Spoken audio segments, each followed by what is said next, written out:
hayat öyküleri vardır. Yaşam telaşının içinde kendisine yer edinen, hiç yoktan var olmuş öyküler. Masum, sade, arı ve duru öykülerdir bunlar. فرات بالنامه خوها ما فموزم رهنه بك خزر بوكه Varadım Hore kendi halinde güreğini maykül pil. Yani şimdi bazen diyorum ki keşke bir 10 dakika bir görebilsem. Niyajni ama hak şahide ser vaka hanım ebiye, cisno halis abiye. 12 yaşında tarla ekiyordum, tarla biçiyordum, yaylaya gidiyordum. 12 yaşında yani. Bugün ben 14 yaşındaki kızım bakkaldan ekmek bile almıyor. Yılmaz Güney benim atım ve kılıcım olmadığı için o yaşlı adam bana inanmamıştı diyor. O gündür bugündür İstanbul'la mücadelem sürüyor. Annemden önce ölmeyi çok isterdim. Parayı bulmuşlar ama kendi benliğini unutmamışlar. Bir gün bana dedi ki, Yılmaz'ın günahı boynuna. Yılmaz'ı da sen evlendir. Onlar seni seviyor, onlar seni dinliyor. Büyük bir şaşkınlık yaşadık. Ya ben şimdiye kadar bunu böyle hiç bölüşümde görmedim. Rıza'ya böyle İstanbul'da verseler, yine Rıza aynı 87'de 90'daki Rıza'nın aynısıdır. Ya hayatım boyunca hep o durumdan korkardım, o günden korkardım. Yani iki kültürün arasında doğdum. Hem şehri gördüm hem de şehirde babaannemin Anadolu kültürüyle yetiştim. Nasıl mektubu kibrit kutusunun içine atsa balkona bu kaçtı daha durmadı. Çıktı daha köyü terk etti geldi dışarıya. Jiyur kafası fakir cenza oynayanlarına dir yardım kayın. Mak para kanadı cemir çünkü bunu ne yapıyor mu?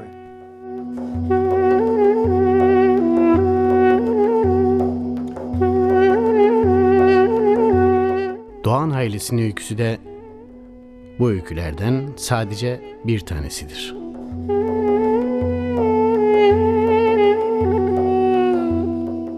Eskiden biliyorsun kardeşler hep yan yanaydı. Yani şartlar ağır olduğu için 3 tane ayrı bir odası vardı.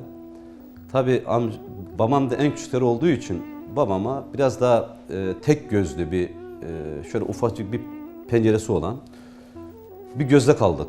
Amcalarım da işte yan tarafımızdaydılar falan. Babam İstanbul'a gelip gidiyordu. Yani ve İstanbul'da en zor şartlarda çalışıyormuş. Madende veyahut da kömür ocağında çalışıyormuş. Yani hatta o zaman doktor çalışma demiş. Yani senin gerçekten hastalığın ilerlemiş falan. Buna rağmen halen mücadelesini sürdürmüş. Okulu bıraktım, babam vefat edince. Köydeki işte hayvanlara falan gitmeye başladım. Evin sorumluluğu üzerine aldığım için. Çocukluğu yaşayamadık. Çünkü daha 10 yaşında evin sorumluluğunu üzerime aldım. O sorumluluk içerisinde çocuk değil de aile büyüğü olarak davranıp ta bugüne kadar halen daha devam ediyorum yani. Bir Mart ayıydı. Karlı bir havadaydı. Baktım babam işte sabah bizleri çağırdı. Saat 10 civarında. Bizleri çağırdı, tek tek öptü bizleri. Yani o zaman çocuğu fazla da aklımız ermiyor falan. Saat 3'e doğru falan da Hakk'a yürüdü. Tam hatırlamıyorum ama bizi tek tek öptü yani. Hepimizi tek tek çağırdı, hepimizi tek tek öptü. Demek ki o hissetti. Tabii bu bende hep soru işareti kaldı. Gerçekten de yani bir insan ölümünü nasıl hissediyor?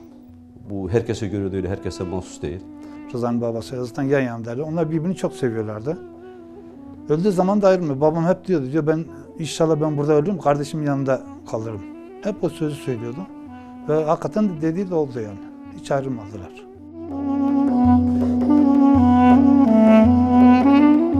Babam vefat ettiği zaman annem 34 yaşındaymış. Yani şimdi ki 34 yaşındaki bir insanlara baktığınız zaman evlenmemişlerdir, gençliğini yaşıyorlardır. Ama annem o yaşa geldiği zaman 6 tane çocuk doğurmuş, büyütmüş. Tek başına kalmış. O dağın başında, o yokluğun içinde. Her zaman biz anne sevgisi gördük. Başka bir sevgi göremedik. Biz annemize çok tapardık yani o kadar severdik. Çünkü başımızda başka büyük yoktu. Tabii ki amcalarımız vardı ama amcalarımızda da kendi işleri vardı, kendi güçleri vardı, kendi çocukları vardı. Ne kadar sizinle beraber olabilir ki? Hele bilhassa eski dönemlerde. Zamanları yoktur, gurbette çalışıyorlardır. Onun için annemiz her zaman bizim için değerlidir.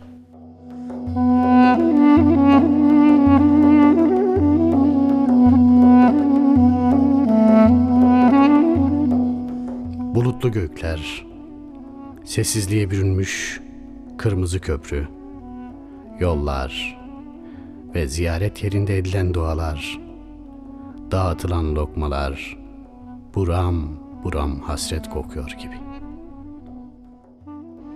Doğan ailesinin hayatlarına tanık olanlar, işte bu öykünün ilk zamanlarına dair bildiklerini, anılarını şu şekilde anlatıyorlar. Rıza'yla işte biz çocuk, kardeş gibi büyüdük yani yanında sürekli. Biz Kırmızı Köprü'ye gelip okuduğumuz zaman, o zaman ilkokuldaydık. Yatılı Bölge Okulu'na geçtik. Yine beraberdik. Ama Yatılı Bölge Okulu'ndan sürekli kaçıyorduk. Ta Pülümür Yatılı Bölge Okulu'ndan Kırmızı Köprü Salerde Köyü'ne yayan gidiyorduk kışın. Suya girip sudan kaçıp gidiyorduk. Yani gidiyorduk, dayağımızı yiyip geri dönüyorduk. Başka bir şey de yoktu. Haydar'dan sonra Rıza asker oldu. Rıza'nın Acem Birliği Karabük'teydi. Karabük'ten sonra Beytüşşebab'a verdiler. Beytüşşebab da o zaman çok sıkıntılı bir dönemdi. Türkiye'nin dört bir yanına şehit cenazeleri geliyordu. Onun askerlik yaptığı süre içerisinde ailece çok ciddi sıkıntılar yaşadık. Özellikle de bizim evde çok sıkıntı yaşadık. Rahmetli babam sabah akşam ajans dinlerdi. O zaman da o bölgeden sık sık cenaze gelirdi. O yerde bir cenaze varsa babam hemen dizlerine vurup ağlamaya başlardı. İnanır mısınız bizim evde televizyon bile açılmazdı, bize televizyon bile açtırmazdı. Öyle bir Allah göstermesin bir yaz havası vardı. Biz sohbet edemezdik, gülemezdik, bizi azarlardı. Yani Rıza o durumdayken siz nasıl eğlenebiliyorsunuz anlamında söylüyordu. Sonra bir vaadi vardı. Çok şükür terhis oldu geldikten sonra Rıza, babam kurbanını kesti ve böylece bizler de rahatlamış olduk. Muamı dedi çana pir deybi. İşte deyvamma çana yapıyor.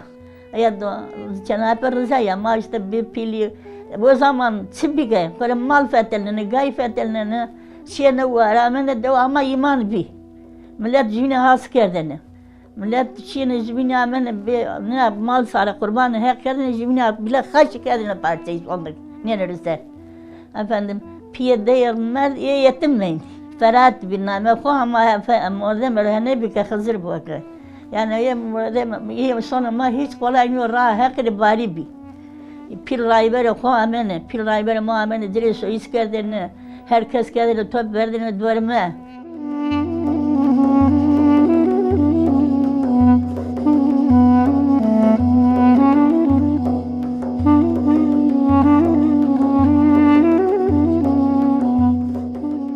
Şimdi Piravistör'ün bir zararı sahibi amel ederi ziyavuşiyene.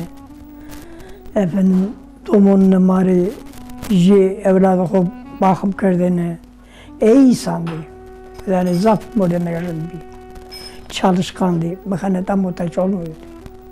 Ma devada çorçayım ben mi?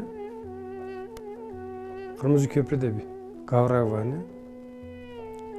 Hire birey bir mi? Yani hire apıma bir. Hire çey bir mi? Çünkü tepe morde ma bir çorçay bir. İşte piyinin ne mert? Tomay mı ona bir? Sorsara tepe piyem mert. Tak cevap ama mert. Pür devşiv ma takmayın mı devşiv? Hatta jira baskın bir, hatta jira fakirim bir, mami merzinga. Seb kerek uzas. Sormalı kana uye. Vurta voro, dihimetre vora na, kolyana, kunkarana, velgana. Domun için tadesi verilmek. Kene ama çüdürken.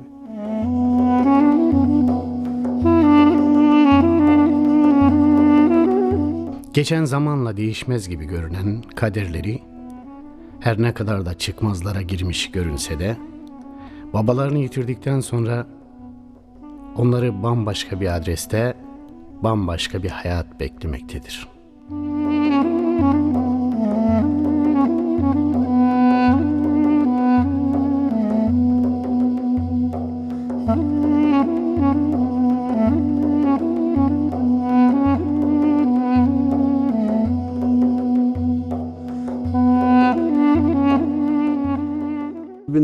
1976'nın Mart'ında babalarını kaybettiler.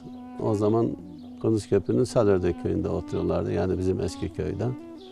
İşte 1979'un ortasına kadar. 9. aydı sanmıyorsam. 9. ayda ben onlara burada başka bir Hamdi isminde bir şu köyün yerlisi Hamdi isminde bir abi vardı. Onların evlerinden aldım onlara, kiraladım. Onları gidip alıp buraya yerleştirdim. İşte Erzincan'a getirmeye karar vermişler bizi. İşte kimisi demiş ki yani buna gelip burada perişan olurlar. Kimisi demiş ki ben onlara güvenirim falan. Neticede geldik Erzincan'a. Orada Allah rahmet eylesin çok değerli bir insandı. Hamdi Bey diye bir abimiz vardı. Evinde bize verdi, tarlalarını bize verdi falan. Çok çalışıyorduk. Herkes bizi seviyordu. Herkes bizi köyümüz karışıktı. Alevi, Sünni karışıktı ama herkesin bizi severdi. Çünkü biz hep insan ayrımı yapmazdık. İnsanlara farklı göze bakmazdık. İnsanlar gerçekten kendi evlatları gibi bizi seviyor halinde. 30 sene geçmesine rağmen gittiğimiz zaman herkes yani saygıyla bizi şey yapıyor.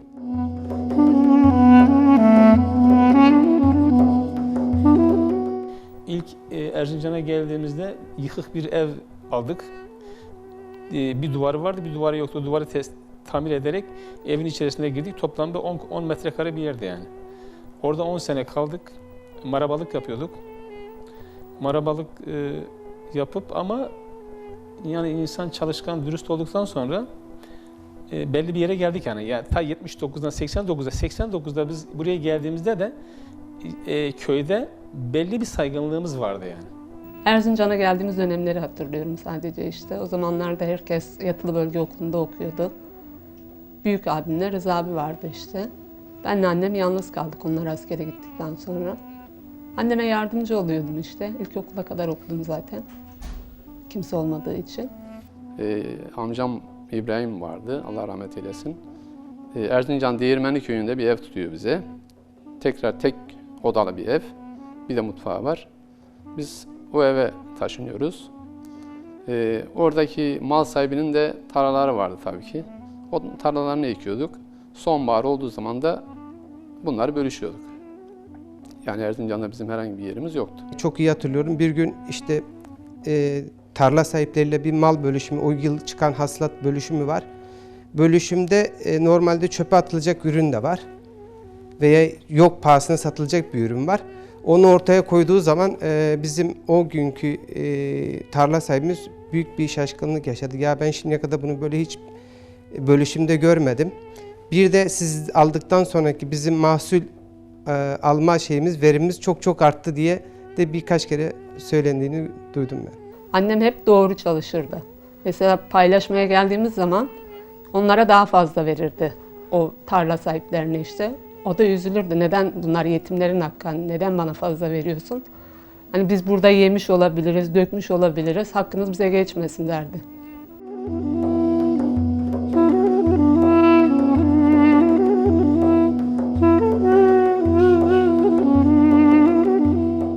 Artık yeni adresleri köylerinin de bağlı bulunduğu Pülümür ilçesine komşu olan Erzincan ilidir.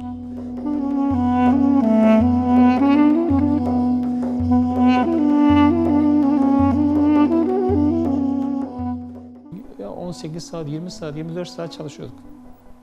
Hem şeker fabrikasında çalışıyordum. Gece şeker fabrikasında çalışıyordum. Gündüz gelip gidip tarlada pancar söküyordum. Yani fasulye ekiyorduk. 24 saat gider tarlada çalışırdık. 24 saat sonra eve giderken gidip dinlenmezdik de bizim köyde bir toplanma yerimiz vardı. Kahve vardı. Oraya gittiğimizde herkes işte gelip bir şeyler anlatırdı. Tarlaya nasıl su vardığını, işte ne kadar fasulye çıkardığını. Biz onları dinlerken dinleniyorduk. Yani o tartışmalar değil de yani konuşurken birbirine insanlar sadece ben değil, bütün herkes öyle. Gidip 24 saat çalışıyordu, 24 saat gelince eve gitmiyordu. Direkt oraya gelip çayını içiyordu, muhabbet ediyordu. Ondan sonra gidip evde dinleniyordum. O benim hoşuma gidiyordu. O zamanki o diyaloglar hoşuma gidiyordu. Şimdi bu Yalınca'da biz bir kız birini o seviyordu, birini ben seviyordum. Bizim Rıza çok utangaçtı. Böyle çekiniyordu. Şimdi gittik oraya, dedi ki ben dedi amcaoğlu dedi ben bu kızı gördüm dedi, aşık oldum dedi. Mektup yazdı sözde. Şimdi kibrit kutusunun içine koyuyordu. Şimdi balkon kapının önüne geçtik, tabii balkona atacak. Bizim Rıza heyecanla ne yapacağını bilmiyor tabii, şaşırdı. Nasıl mektubu kibrit kutusunun içine atsa balkona, bu kaçtı, daha durmadı. Çıktı daha köyü terk etti, geldi dışarıya. Ne dedim amcaoğlu, niye kaçtın? Ya dedi, vallahi az kaldı kalbim dursun dedi, ben duramıyorum. Tabii 2-3 gün geçti, kız geldi bizim köyde çalışmaya geldi. Çalışmaya gelince karşıda tabii benle Rıza, şimdi benimki de orada, onunki de aynı içeri. Şimdi ben göz kattım, Rıza birden bir şey yaptı, uy bak bu nedir Allah'ım dedi. Dedim la sen de hani şey yap, daha o zaman çözdü. Dedim la sen de göz kap dedim, ben öğrensin de senin sevdiğini. Yok. Ondan sonra Rıza baktı, tarlayı terk etti, yani kaçtı. Ergatlık yaptılar, çalıştılar, tarla ortak ektiler. Yani kendi çabalarıyla hayat mücadelesi verdiler, kendi gayretleriyle. Ben sadece vesile oldum, buraya getirdim, başka bir. Yani manevi katkımız olmuştur ama maddi yönden fazla büyük bir destek sağlayamadık kendilerine. Hayatlarına tanıklık etmişlerin hemen hemen hepsi zamanın acımasızlığına inat, onların değişmeyen özlerinden ve samimiyetlerinden bahsediyorlar.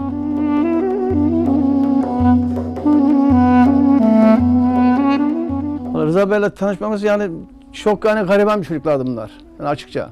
Yani ben olsaydı çok gariban, kalender ve iyi niyetli efendi bir çocuktu. Arkadaşlar Rıza bir defa, Rıza Doğan'dan bahsediyorum. Öbür kardeşler de iyiydi. Çok kalender, çok iyi. Yoksullukta büyüklerini anlatıyordu bize daha önce mesela da ilk geldiğinde buraya 90 yıllarında falan. Çok böyle yoksulluk, 5-6 kardeş olduklarını, memlekette babalarının vefat ettiklerini, onlar böyle çok gariban olduklarını, yoksullukla geldiklerini anlatıyorlardı. Sonra işte buraya açtıktan sonra işte Cenab-ı Allah'ın takdiri şeysi bu çalıştılar, Cenab-ı Allah verdi. Şu an için bu seviyeye geldiler. Maşallah birlik çalışıyor çocuklar, 4-5 kardeşler sırt üstte verdi, çalıştılar yoksullukta. Çünkü daha ileriye dönükse ki bir defa yokluğu gördükleri için, yokluktan geldikleri için, memlekette yokluktan geldikçe şu an için çalıştılar. Çalışınca beraber adamlar yokluğu bildiği için varlığın kıymetini bildiler, çalıştılar, devam ettiler, çalışıyorlar. Rıza'ya böyle İstanbul'da verseler, yine Rıza aynı 87'de 90'daki Rıza'nın aynısıdır. Ben bunu kendi yüzüne de söylerim. Çünkü o arkadaşları benden başka iyi tanıyan olmaz. Ben birebir komşuydum.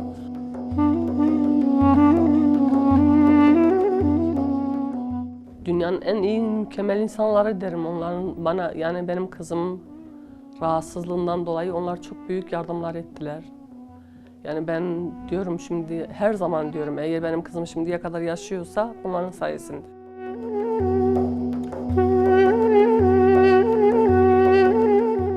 Doman ne var? Yani her sıra direği, hireyi yeni, nazayı yeni, millet okuyu yeni. Yani doman hiç değilsin bir. Ta ki peri yeni zaf değiliz beni, zaf vurunu. Ama iyi değilsin bir, yeni sön yani. Hokkami, perskeni. Orada bak doğru gura, hile çinep, korda çinebi, fakirine oraya yardım kır. Peki domun apınımı diye niyo? Şare maastı, kamera düzgün yestu, tüme hızır yestu, iyi kamera necdi. Mesela her sıra yeni seni kurbanını beni. Çünkü sen piu kalkunu ho, kovra niye kene? Senin mezulunu ho ziyaret kene, deva ho ziyaret kene, varını ho ziyaret kene. Yama ta ki tane durma birin, ake veje her çıkene ho bira. Vana niyalo na memleket çıkı ma uzay mı pil? Ez kene sen uska, ez nka uzar ne? Sen yön anna takson tane sen veyve sevilmiş ben, dört kamını üzülmüş ben. Niye mi sayım bana hard? Çünkü hardama ayırıyor. Hardama da kahpençine, insanıma da kahpençine. Peki ki insan sohbetine ma ki biz zengin, her çıkene ho bira. Şiardar kene ho bira, pirayver kene ho bira. Ama yema henniyor. Hakkı sıkır var ki rayver makini, çema pire makini, pirumurda mayını seni şiaru. Domunu fakir bana zire yardım kene, domunu güvenle zire yardım kene. Pirvane hakkılar bu, bana tuğahu ho bira ne kurdu?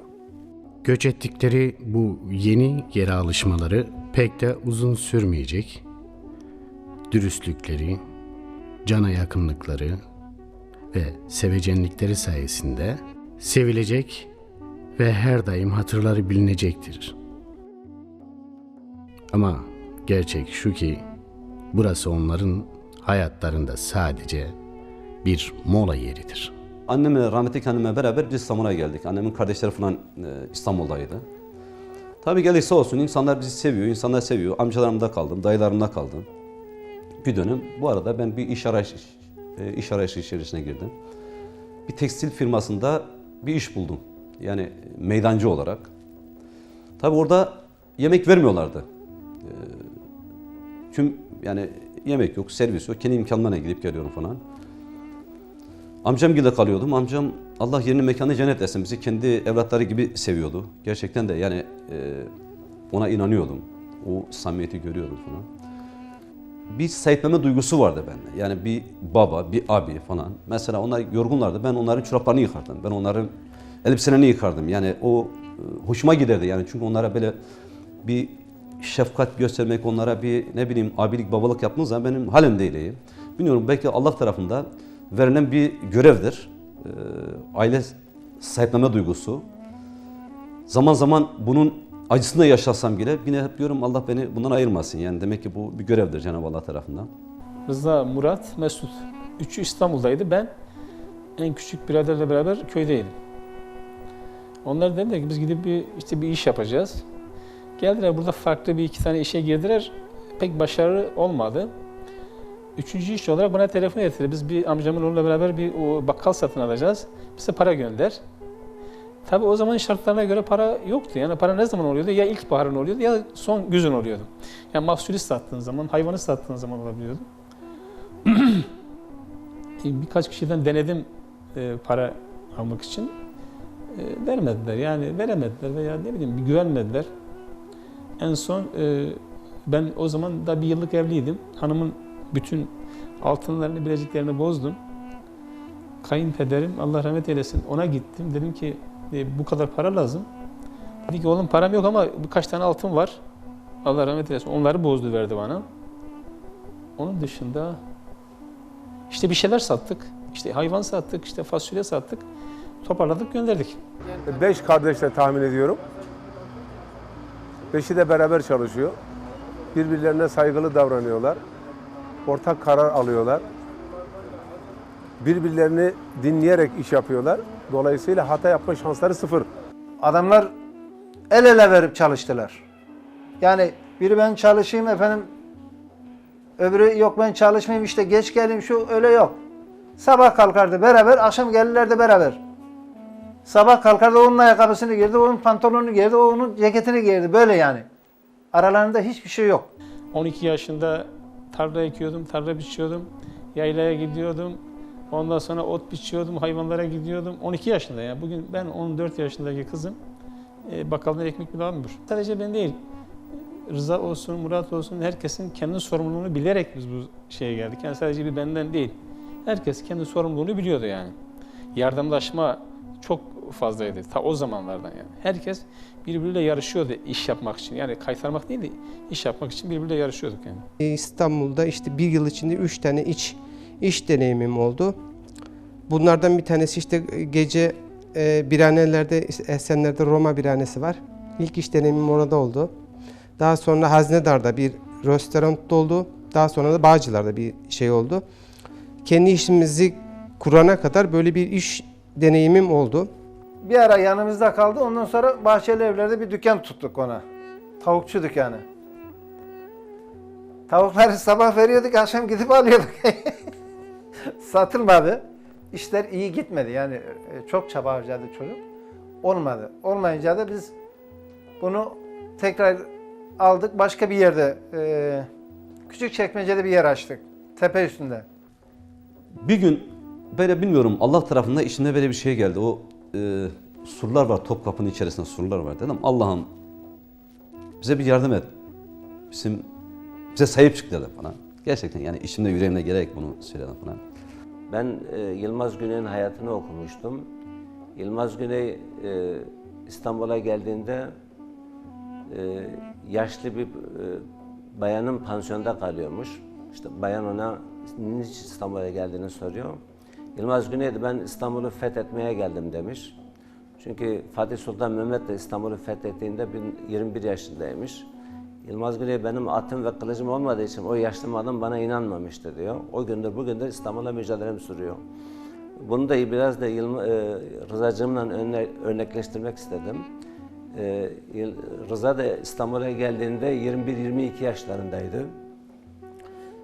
Bir iki iş tecrübesi oldu.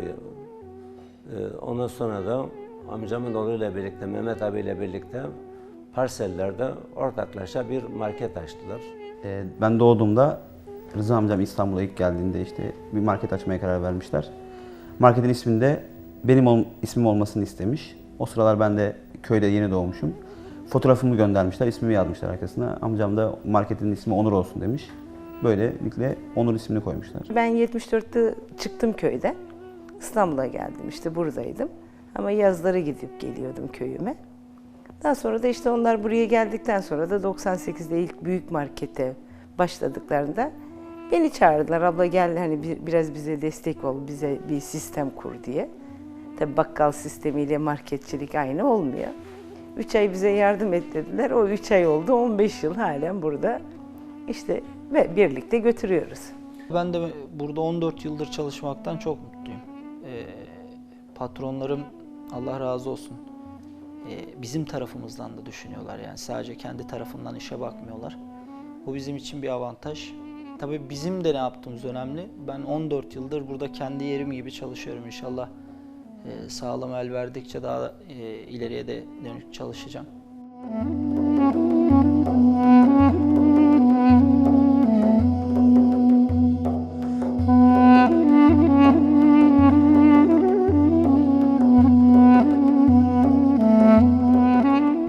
İnsanların girdabında boğulduğu o koca denizdeki yaşam kavgası, onların en çok sevdiği ve sırtlarını dayadıkları dağ olarak tarifledikleri annelerini kendilerinden koparıp alır.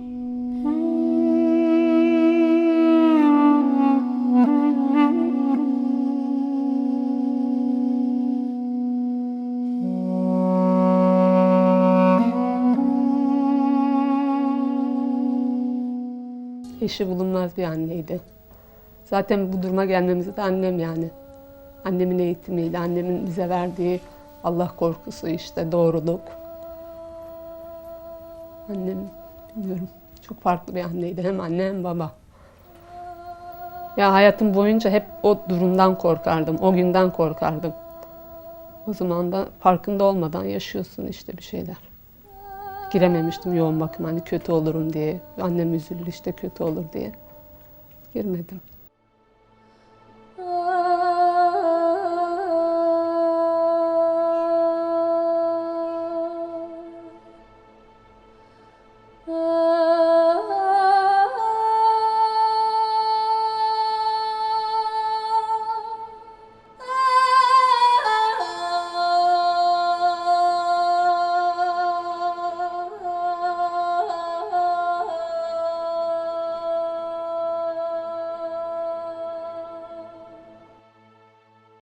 Hanım ve bir, Allah rahmet eylesin, muahı zaferin de bir. Ama muahı genç mert, 60 yaşında.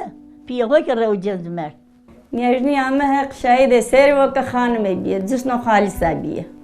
Hurgi khod zane verday, hurgi khod bile tsevt niye kayr. Pero kayr vaire yuva, tek jelaze khoy qazman. Niye zevjiya. Niye vesi bir. Nefes khon yamen, nefes talgı teybiye. Berde domunu berde fetenni. Ama bir niyesi, bir grana soluk niye göretene. Peyniyekte ciğerde ameliyat kerdi. Ciğeri koyup kaydı, zehir xevk menden ser giriyordu. Na gemik domun ve nahen muakwa kerdi bin yani piyakwa kerdi bin. Yani şimdi bazen diyorum ki keşke bir 10 dakika bir görebilsem. Keşke sesini duyabilsem. Ama bu dünyanın tabiatıdır, Allah'ın emridir.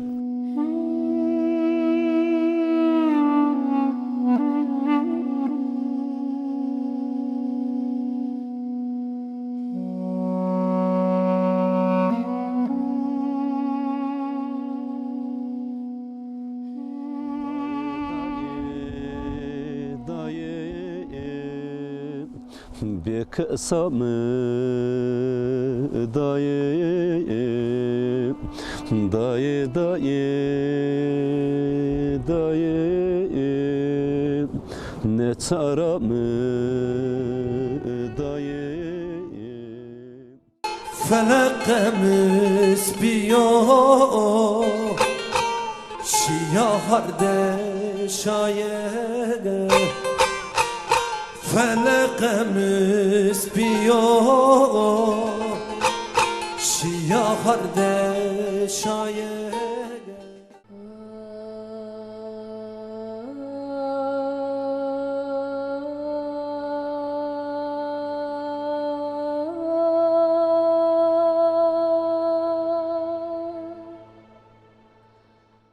Annemden önce ölmeyi çok isterdim.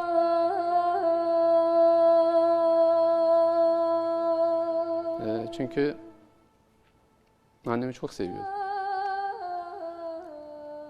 Hiçbir zaman da öleceği aklıma gelmezdi örneğin. Yani çünkü çok rahatsızlık çekti annem. 34 yaşından itibaren de zaten o ağır yükten dolayı her zaman rahatsızdı. Nefes darlığı çekerdi. Ameliyat olması gerekiyor dendiği zaman son çareme ve son çare ameliyat, ama işte ameliyatta da bizim her zaman insanoğlunun şöyle bir duygusu vardır. Muhakkak ki iyileşecektir. Ya bu kadar zorluk yaşayacağına bir kere ameliyat olsun, çıksın. Ameliyat 13 saat sürecek dendi ama 3-4 saat sonra doktor ameliyattan çıkıp işte biz ameliyat ettik ama istediğimiz gibi olmadı dediği zaman kötü bir şeyler olduğunu ben hissettim. Hissetmek şey yapabiliyorsunuz ama hiçbir zaman annem vefat edecek hiçbir şey aklıma gelmezdi hayatta. Muhakkak iyi olacaktır, iyileşecektir dendi. Sonra tabii Cuma akşamıydı. Amcamın oğlu Mehmet Bey vardı. Bana telefon açtı. Mesut neredesin dediği zaman ben anladım tabii ki. Annemi görmeye gidiyordum ben. O zaman dünyam yıkılmıştı zaten. Artık annem olmadan hayatın anlamı olmayacağını, yaşantının iyi olmayacağını farkına varmıştım. Çünkü mutlu olamıyorsunuz artık ondan sonra. Bir eksikliğiniz var. Bir yarınız yok artık.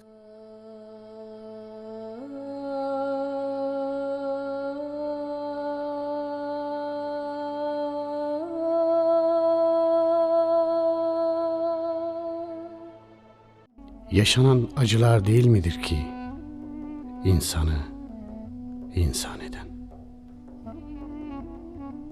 Yaşanan acılar değil midir ki hayatı örmede insanı ustalaştıran? Yaşanan acılar değil midir ki kaybetmenin ve kazanmanın değerini bizlere anımsatan?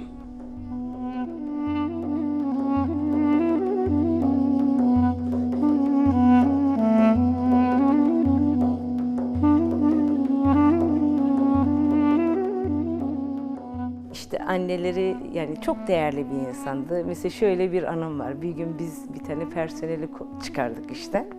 Bunlar da aynı mahallede oturuyorlarmış. Gitmişler teyzeye. Teyze geldi bana yalvardı. Kızım dedi. Bunlar seni dinler dedi. Allah için geri getirt dedi. O çocuğu tekrar işe alın. Bize beddua ederler dedi. Yazık dedi. Ya Allah gani gani rahmet eylesin. Ve bir şey var sırt yükümde, yani onu da söyleyeyim bari. Hep işte bunları evlendir derdi. Neyse Mesut Bey'i evlendirdi, kurtuldu. Bir gün bana dedi ki, Yılmaz'ın günahı boynuna. Yılmaz'ı da sen evlendir. Onlar seni seviyor, onlar seni dinliyor.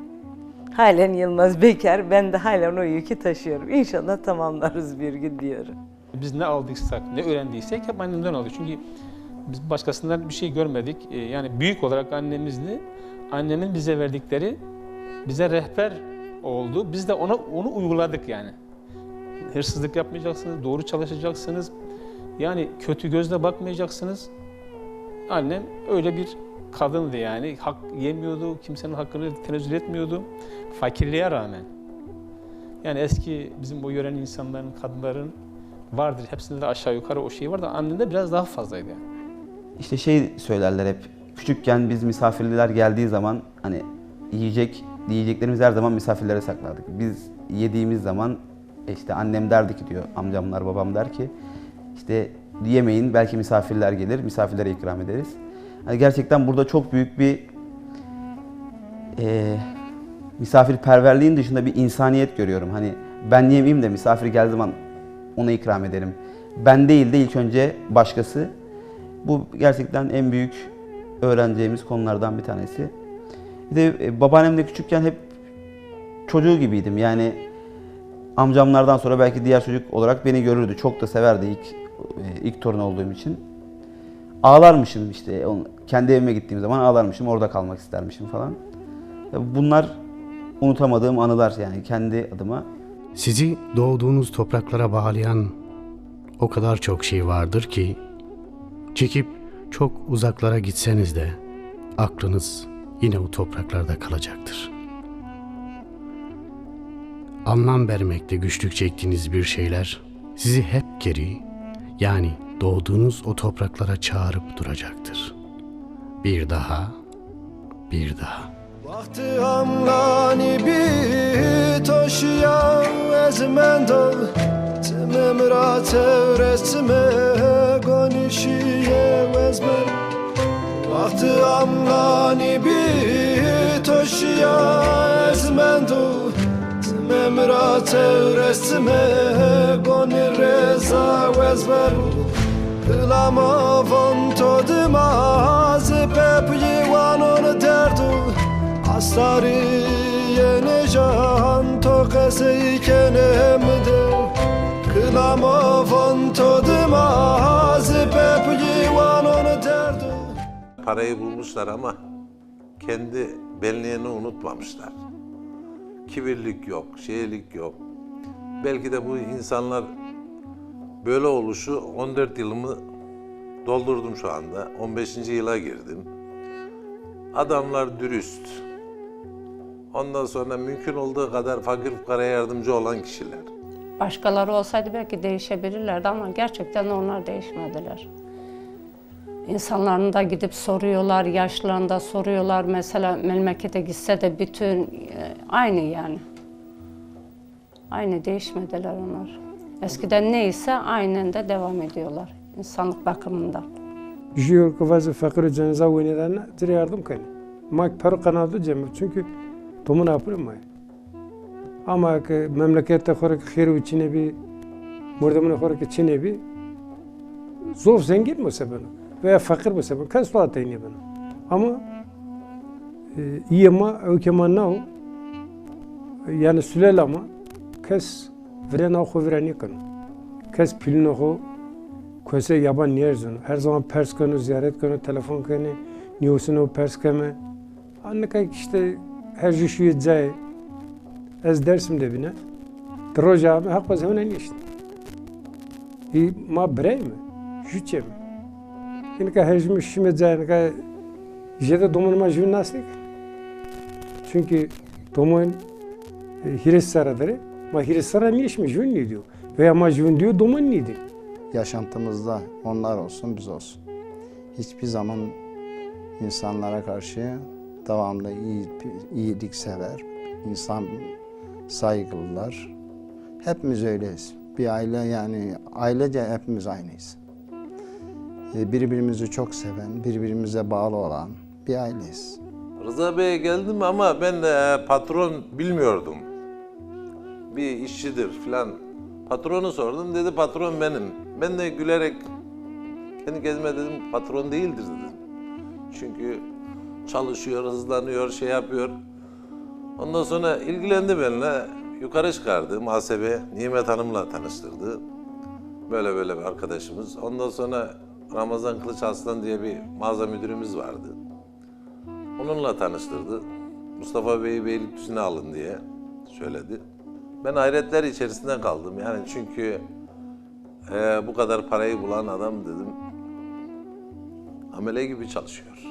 Adam hiç şeyini Rıza Bey'e küreğe verir çalışır akşama kadar. Çiftliğe gideriz mesela alır küreğe çizmeleri giyer. Akşama kadar da kürek sallasa yoruldum demez. Hiçbir zaman demez. Patronların diye söylemiyorum. Yani böyle nesli pek az. Yani şu ortamda böyle adamlarla tanışmak zor. Gidenlerin, gelenlerin ve gidip de dönmeyenlerin eksik kalmış hayatlarından geriye ne kalıyor ki? Yaşam telaşıyla dönüp duran şu evrende. İnsanoğlu dünyaya geldiğinde hayata ağlayarak merhaba der.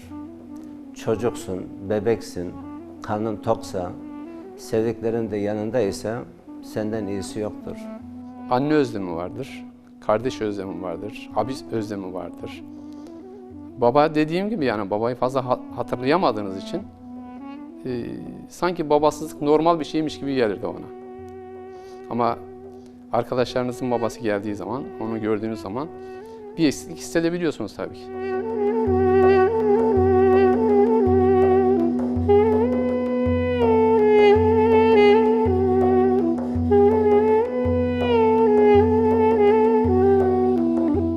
Unutulmayan bir şey var. Unutulan bütün şeylere inat. Hiç ama hiç unutulmayan bir şey var. Ve hiç unutulmayacak bir şey. Giderken kalıyor aslında insan.